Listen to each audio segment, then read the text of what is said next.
Hi, my name is Samantha Dangerfield. I am 18 years old, but I turn 19 next month, and I want to be a performing missionary. Look at this stuff, isn't it neat? Wouldn't you think my collection's complete? Wouldn't you think I'm the girl who has everything? Look at this trove, treasures untold. How many wonders can one cavern hold? Looking around here you'd think, sure, she's got everything. Got gadgets and gizmos aplenty. I've got who's its and what's its galore. You want thingamabobs? I've got 20. But who cares? No big deal. I want more.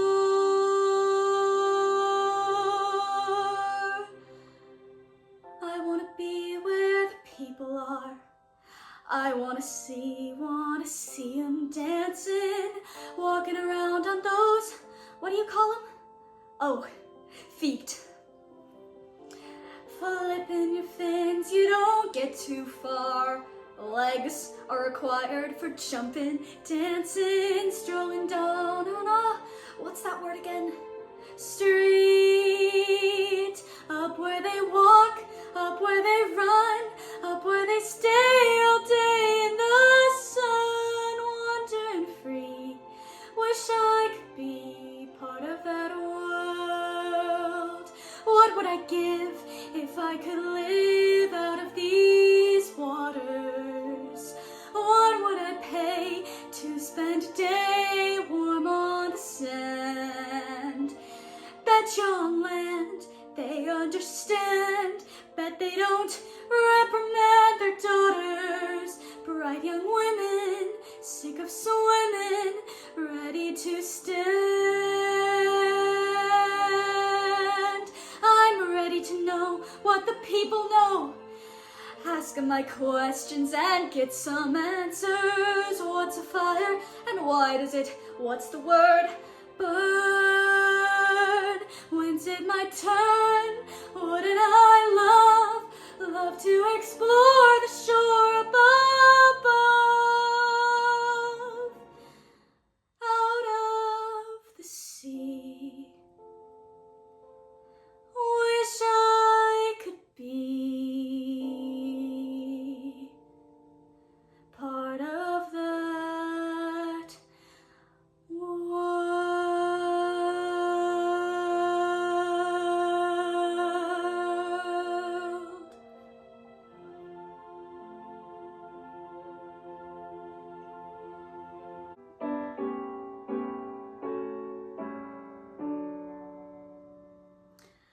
I am a child of God, and He has sent me here, has given me an earthly home with parents kind and dear. Lead me, guide me, walk beside me, help me find the way. Teach me all that I must do to live with Him someday. I am a child of God, and so my needs are great. Help me to understand His words before it grows too late. Lead me, guide me, walk beside me, help me find the way. Teach me all that I must do to live with Him someday. As bread is broken, we think of Thee, Thy broken body on Calvary. May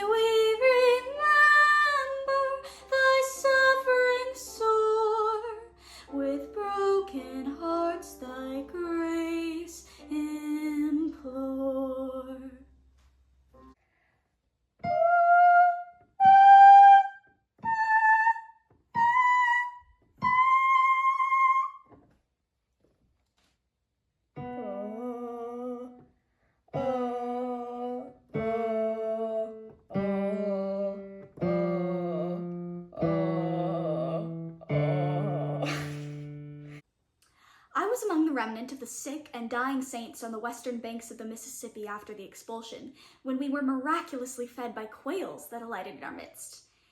It was a direct manifestation of the mercy and goodness of God in a miracle being performed in our camp. A large, or rather several large flocks of quails flew into camp. Some fell on the wagons, some under, some even on the breakfast tables. They lit on our laps and on everything around. The boys and the brethren ran after them and caught them with their hands. After we had caught enough to eat, they flew towards the west like a swarm of bees. One day in the summer of 1843, I was talking with Sister Margaret Cook, who was doing some sewing for me. We observed the sorry state of the shirts worn by the temple builders.